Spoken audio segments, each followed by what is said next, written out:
make sure you tell Mike that there's no holding back. Whatever happens, and this is war.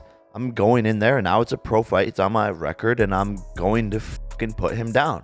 And if people are pissed about it, then watch soccer. Jake Paul has brutally warned Mike Tyson, revealing his savage plans for their upcoming fight. Meanwhile, opinions are sharply split over the impending clash. While many confidently predict that Tyson will make quick work of Paul, skepticism lingers due to Tyson's age. Yet, from an insider's perspective, who could provide better insight than someone who has previously coached Tyson? Meet none other than Ronnie Shields. Remember him? The mastermind behind Iron Mike's training for the epic Lennox Lewis bout back in 2002. With the buzz intensifying about the upcoming showdown, Fight Hype managed to snag a moment with this former champ to glean his insights on the impending clash. And trust me, Shields delivered the goods like a seasoned pro. Shields quickly broke down the impending bout. He said, "Well, it can go two ways. Mike knows the sport. He has been in it his whole life. So, he knows how to pace himself to go 8 2-minute rounds." Shields turned to Jake Paul in the meanwhile and surmised an abortive attempt based on his prior fights. He said, "Jake Paul hasn't been in a position yet, especially against a stronger fighter like Mike Tyson. The pressure is going to be more on Jake Paul than Mike Tyson." As the reporter probed Shields for confirmation regarding his prediction of Tyson's victory, particularly envisioning a knockout, Shields responded succinctly with a resounding "indeed." Yet, amidst this anticipation, the question lingers. What verdict do the odds compilers offer for the impending bout? Odds makers have cast their verdict on the eagerly awaited showdown, and it's a choice that might raise a few eyebrows. Despite Tyson's iconic legacy, Paul finds himself as the clear frontrunner according to odds makers for their upcoming heavyweight clash. At the tender age of 27, Paul finds himself in the prime of his youth, a factor not lost on the keen eyes of many odds makers. A total of 5 sportsbooks have now unveiled their predictions for the impending clash, and among them, DraftKings boldly tips Paul as the frontrunner with odds of -180. In simpler terms, those backing Paul would have to stake $180 to secure a $100 win should he emerge victorious. On the other hand, Tyson is rated as a +135 underdog, meaning that if Tyson wins, gamblers would win $135 for every $100 wagered. DraftKings oddsmaker Johnny Avello told USA Today, "It's all about age. Who steps in the ring at 57 years old? We realize people are going to say, Mike Tyson? The great Mike Tyson is an underdog in this against Jake Paul? And they probably are going to bet the underdog, but we're okay with that." Although Tyson made a notable return to the boxing ring in 2020 for an 8-round exhibition match with Roy Jones Jr., resulting in a draw, his professional boxing career has been dormant since 2005. On June 11th of that year, Tyson's final professional bout concluded when he declined to continue into the 7th round against Kevin McBride. Avello said, "So as odds makers, we have to look at who actually is fighting these days, and that would be Paul. He has some skills. I'm sure he's not going to just stand there and let Tyson just beat the crap out of him." Meanwhile, in a recent Instagram post by Jake Paul, he shared footage of Mike Tyson's latest training session while adding his own twist of humor to the mix. As Tyson worked vigorously with the pads, Jake joined in, albeit at a slower pace and with a comically lackadaisical effort. This unmistakably appears to be a blunt ridicule aimed at a seasoned veteran who has clearly surpassed the prime of his career.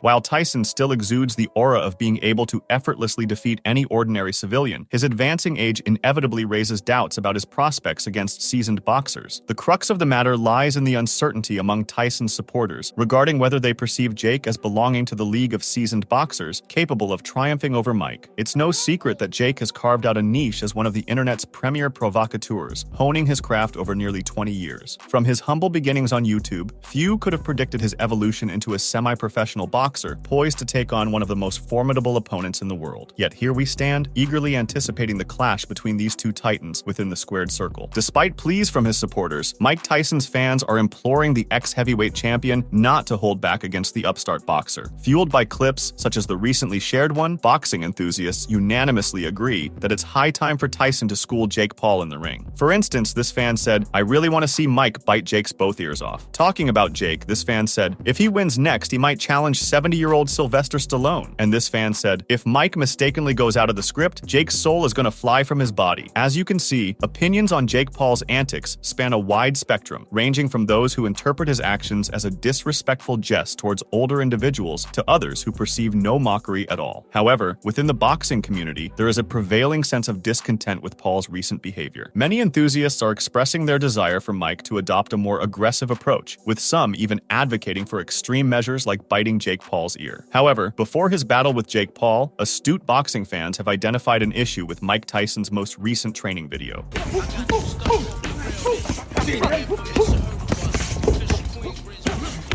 Despite Tyson's release of numerous training videos flaunting his enduring speed and power, keen observers note that these displays are fleeting, lasting mere seconds. There's a reason this is just 6 seconds long, one said about Tyson's latest video, in which he asked Paul if he was ready or not. Another social media user said, better get him in 3 rounds or less. And 2 other fans suspected there was some editing and craft camera work going on, also with multiple clips spliced together, said one, while the other added, true, but my hope is it takes around 12 seconds at most. Tyson himself has admitted to being bedbound for a week after filming a previous training session. Speaking to Tyson, podcast host Joe Rogan said, when I was watching you hit the pads, I was thinking, this isn't just working out. There was something going on, man. When you were working out with Cordero and you were ripping into the body and throwing those hooks, I was like, this is a man who is preparing to go to combat. That's why, when I saw the video, I was like, Tyson jumped in to say, you want me to tell you something about that video? I did that video and I was in bed for a week. That was 30 seconds and I was in bed for a week. And it's not funny because it made me realize this is big boy.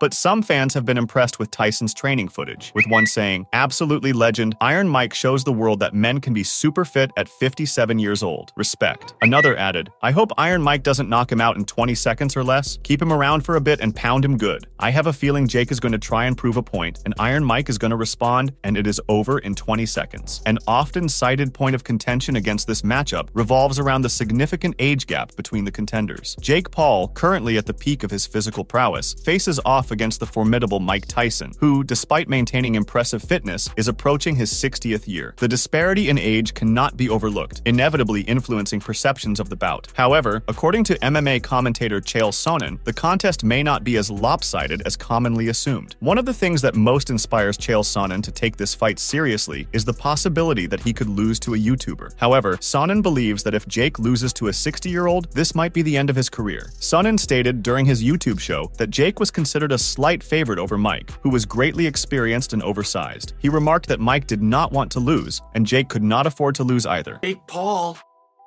slight favorite over greatly experienced and oversized Mike Tyson. I mean, Mike does not want to lose. Jake cannot lose. Sonnen noted that Mike's reputation and other related factors would undergo a significant change if he lost. Additionally, he mentioned that Jake's career would come to a halt in terms of its trajectory toward Canelo. Overall, Sonnen described the situation as very fascinating. Mike's reputation, everything, so on and so forth, is going to change. Jake's career comes to a screeching halt, at least in terms of his trajectory where he's trying to get to Canelo. It comes to a halt. It's a very fascinating situation. In the swirling vortex of sports discussions, the clash between a Mike Tyson triumph and a Jake Paul victory stands as one of the most contentious debates. The outcome remains veiled in uncertainty until the moment both pugilists grace the ring with their presence. Despite murmurs of Jake hanging up his gloves, should he succumb to Tyson's prowess, the allure of lucrative earnings from such spectacles may sway his decision irrespective of the bout's result. While Tyson commands a towering presence both physically and experientially, Paul places his chips on the table of fitness, youthfulness, and a commendable 9-1 boxing record. Meanwhile, Randy Couture, the ex-UFC heavyweight and light heavyweight title holder, acknowledged that the showdown between Paul and Tyson serves as a barometer for boxing's current landscape. He said, "This is an indication of what's been going on in boxing for a little while now. These thrillers and crossover matches. Jake and Logan have instigated a bunch of this stuff, and I don't think Mike likes it all that much for pure boxing." In a bold statement, Couture expressed his concern for Jake's upcoming bout, hinting at potential trouble ahead. He attributed his unease to the formidable training footage of none other than Mike Tyson, suggesting that the legendary former heavyweight champion might just orchestrate an unexpected turn of events in the ring. Couture predicted, "Look at the training footage. That pop and explosive speed and power are still there. He's still got it in my opinion, and that bodes well for going out, and this probably ends within the first or second round." Moreover, Couture openly conceded his skepticism, suggesting that Jake's victory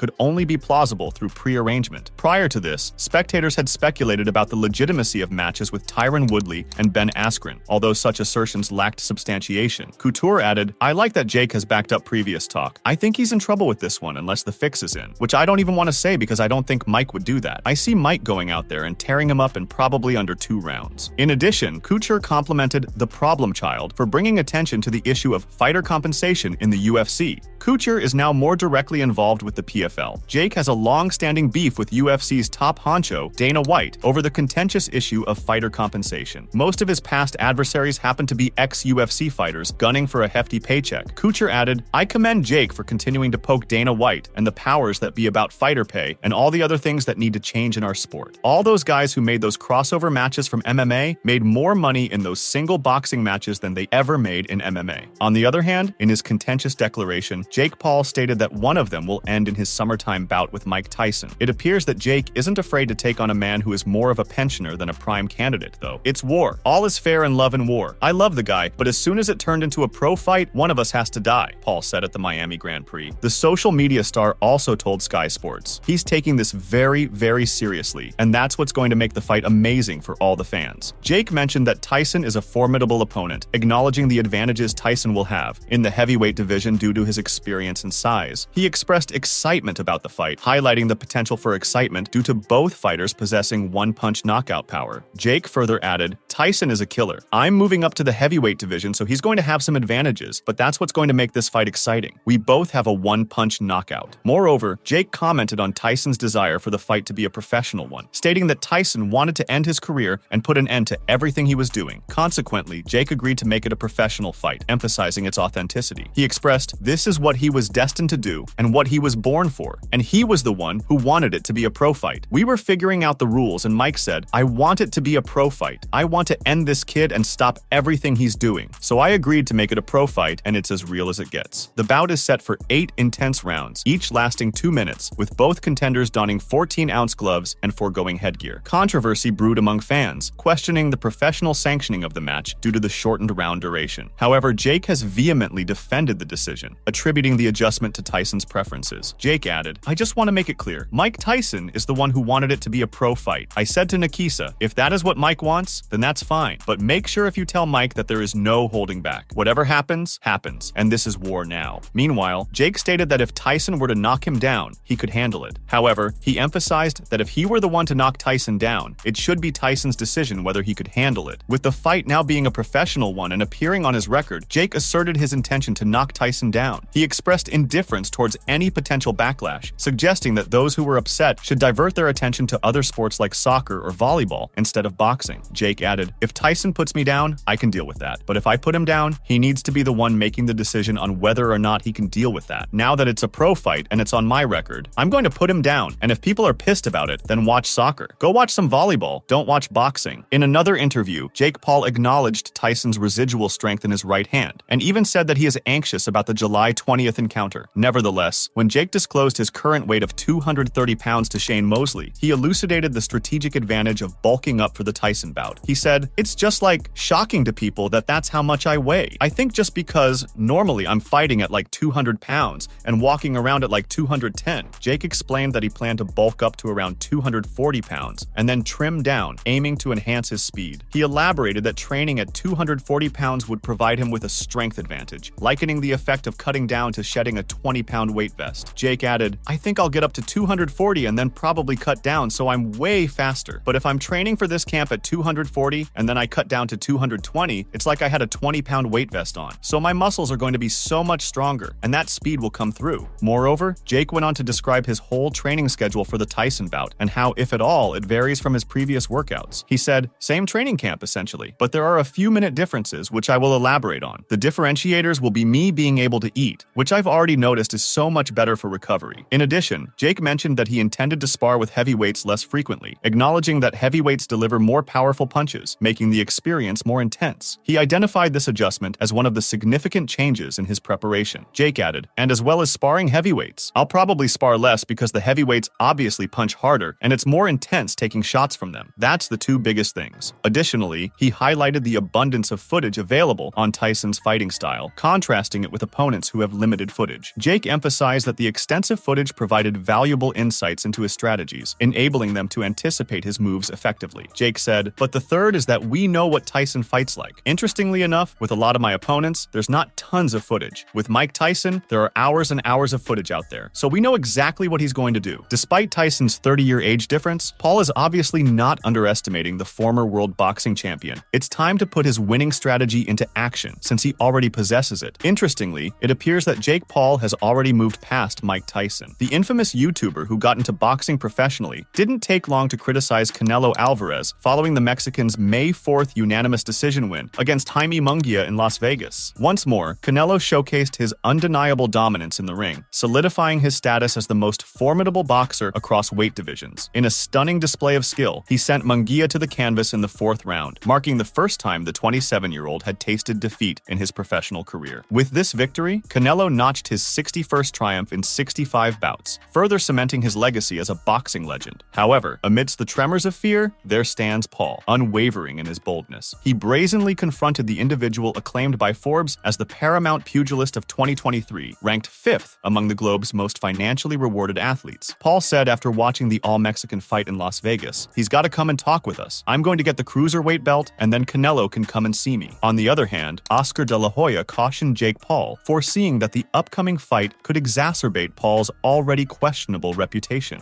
Jake Paul, for what he's doing and the attention he's bringing to the sport and what he wants to do with his promotion company and help the fighters, I love that. But he also talks about, being a world champion. De La Hoya highlighted that Paul often discusses aspirations of becoming a world champion and treating the sport with seriousness, yet he observed a misalignment between Paul's rhetoric and his approach to the upcoming fight. De La Hoya's primary criticism of Jake centered on the belief that if he genuinely sought credibility in the sport, he should adopt the path typically followed by world champions. According to De La Hoya, this path garners respect from fans, contrasting it with Paul's decision to fight someone like Tyson. And taking it serious. And, well, this is not serious. Fighting a Mike Tyson, yeah, I can understand. It's a lot of money. It's going to attract a lot of eyeballs. It's great. But the only critique I have for Jake Paul is that, if you want to take the sport serious, then take the route that world champions take, fighting top 20, top 10, top 5. Moreover, De La Hoya additionally voiced apprehensions regarding Mike Tyson's age and physical condition as the fight approached. He underscored that Tyson is not in his prime, emphasizing the difficulties and potential dangers of participating in boxing at an advanced age. I worry about Tyson because we all love him. Sure. We all love him, and he is 57, is he? Yeah. He's no spring chicken anymore, that's for sure. In his critique of the fight, De La Hoya acknowledged that despite his reservations, the bout is drawing a fresh audience to boxing, which he views as advantageous for the sport's advancement and increased appeal. His remarks highlight the significance of prominent crossover matches, such as the one featuring Tyson, a renowned former heavyweight champion, and Paul, a social media figure transitioning into boxing, in broadening boxing's audience and captivating new followers. Paul and Mike Tyson, attracting new eyeballs, a younger demographic, you call it what it is. I mean, headgear, bigger gloves, but it's still boxing and it's still attracting fans, new fans. I think boxing's in a good place right now. Ultimately, the clash between Jake Paul and Mike Tyson transcends the boundaries of conventional boxing matches. It's a spectacle that encapsulates the intersection of athleticism, entertainment, and cultural zeitgeist. Make sure to check out some of our other videos on the screen if you enjoyed this one.